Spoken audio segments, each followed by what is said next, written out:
I went through the most profound experience in my entire life. As somebody who's had to be like court mandated to go to therapy, take medication, hundreds of therapy sessions a year type thing, rehabs, facilities, books, specialists, your fucking dumbass friend mayhem mindset. Like I've dealt with every single person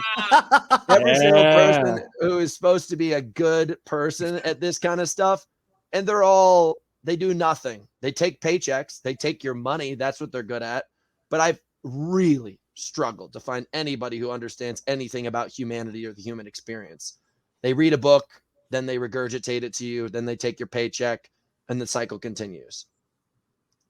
This person cracked me open like a watermelon, scooped out my insides, everything that ever happened to me, brought things to light that I didn't even know was true or I had experienced or I had been through, and like showed them to me, talked me through them, like just like not even crying, but just fluid streaming out of my face kind of stuff. Just like, just unbelievable. I didn't know this was humanly possible. I just didn't. I had no clue that somebody could literally do these things and have these powers. And he didn't do it like haphazardly or mistakenly. Like he had knew what he was doing from the start. He had a strategy.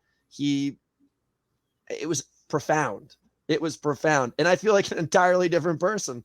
You do? Oh my God. I feel like I've been, what's that? When? How long ago? It's 2 weekends ago. Do you feel lighter, or do you feel like you want to quit? You want to feel I feel like I have like 1,000-pound pack off my shoulders. Just wow, unbelievable. I can't even begin the High Rocks race. What's that? Did you do this before or after the High Rocks race? After. Did it help? I wonder if this is going to make you a shitty athlete. I wonder if you got rid of what you needed I wonder if you got rid of the. You already had. No, I don't think so. Okay, good. Because I was spending so much of my energy being upset. I was upset a lot, often. Who are you upset and I live at? a great life. Braylon Tender? What's that? You're upset at Braylon Tender? No. So wait, how did it work? Did he just ask probing questions and just keep going deeper, and was just like how did he lead you down the path to crack that watermelon? It was one of those kind of things where it was like he put it was like a really good fisherman. Like the dude was kind of bobbing the lure for a very long time without me even noticing. I was like, I don't want to. Like, whatever, it's not even there. By the time you recognize it's there, you've already swallowed the whole thing, kind of. Like, it's just like, it was crazy. And the entire experience, he wasn't really pushing me at all. He wasn't trying to pull at all. And at one point, he just came up and he's like, you know what you have to do, right? And I was like, oh, yeah, whatever. And he's like, no, you know what you have to do. It doesn't have to be that hard. And it was like something struck me like a dart. I was like, oh! So I had to go now into the other room, and I started like writhing like a serpent. And I started taking all my clothes off, ripping out my piercings, like everything. I was just like, ugh! And what piercings? What piercings? I got earrings in, and I just was like, everything was coming off. Everything was like, I was just like out of it. And the dude like came in and like got me and like held me like a child for 2 hours. This is amazing. How big was this dude? Is this like a little man like my size? Dude, yeah. This is like Ant-Man holding a Goliath. Like he's not that small of a person, but it was just like it was crazy. Did you pay him for this? Did you pay him for this? I'm sure he gets paid tremendous amounts of money. He did this as like a service, as like a friends. We're friends. Like we hang out. I hope he understands I'm saying this in the most respectful way possible. Like I literally, if I would sell every object that I have to go through that again. Like that was crazy. Now I think have you talked to him since it happened? Totally. Guy's a magician. Does he know how profound it was for you? Yeah, and he doesn't even like take it like he's like yeah, I'm so cool because of. He's like, yep.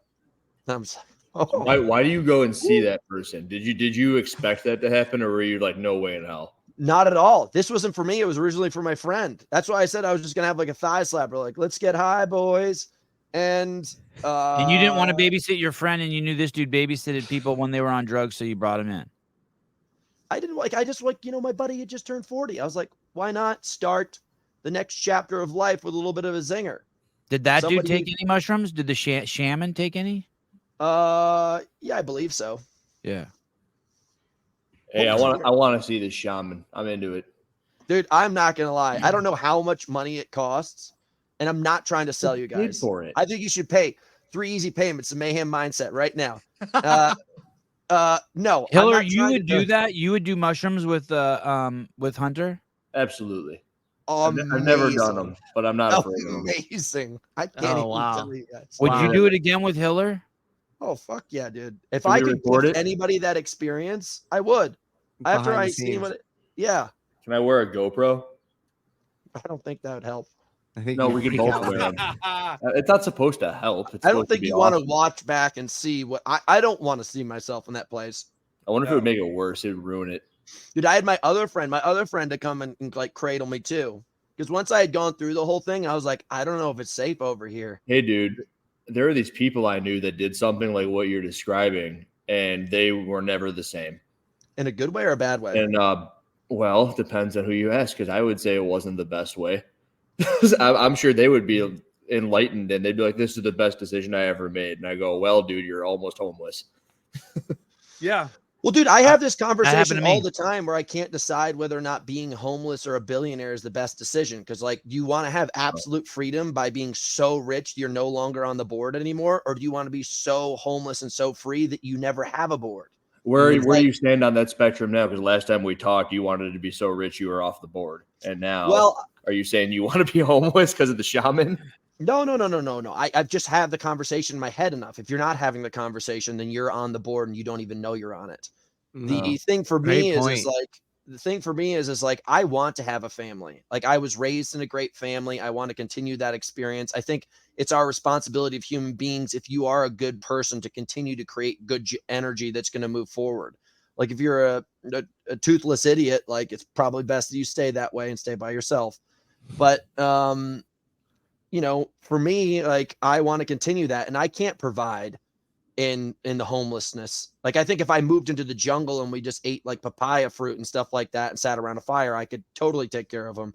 But being the fact that I want to be with my family and fly across the world to go see them, I want to be able to, you know, occasionally go see you guys, whatever it is, you have to have enough money to provide. Occasionally see us. You always want to see us. What do you mean on the board?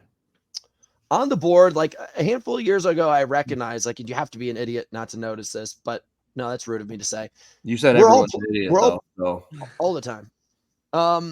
It's Monopoly. We're taught this as a kid. We're teased with this. Like we're on a board. We pick our pieces. This is our avatar, and we're all making laps. And every single lap, someone's losing money. Every single lap, someone's just surviving. And every single lap, there's somebody who's just destroying it. And you know that's the same exact thing that's happening in this world right now. And there's the bank. And then all of a sudden, somehow you always know when you play Monopoly, there's somebody at the bank who's just like stealing money a little bit. And there's the people like, you know, it's you're taught this stuff as a kid. And then you all of a sudden recognize in reality, like, you're like, wait a second, like, are we out of money? Like, no, the bank's going to give you a loan. And like, you know, all of a sudden, baby. yeah. So you just recognize you're like, this is all a game. And you can choose to play it however you want. Like technically I could go bankrupt tomorrow and press a reset button. The bank will give me a loan. Technically I'm looked at as a zero credit, you know, stability, but who gives a shit? It's a game. Mm-hmm. You know, the more invested you get, the bigger that you get, technically you have more assets and more stress leveraged against you. But at the same time, it's still all a game. Like I could shut down my business tomorrow. I could sell off everything that I have. I think about this all the time. No one can stop me. So The shaman might. well, he enlightened me even more. You recognize that all of a sudden through the game that you're playing, that you're seeing things in the way that you're perceived or taught. And you don't have to necessarily see things the way that you've been told to see them. It's all a game.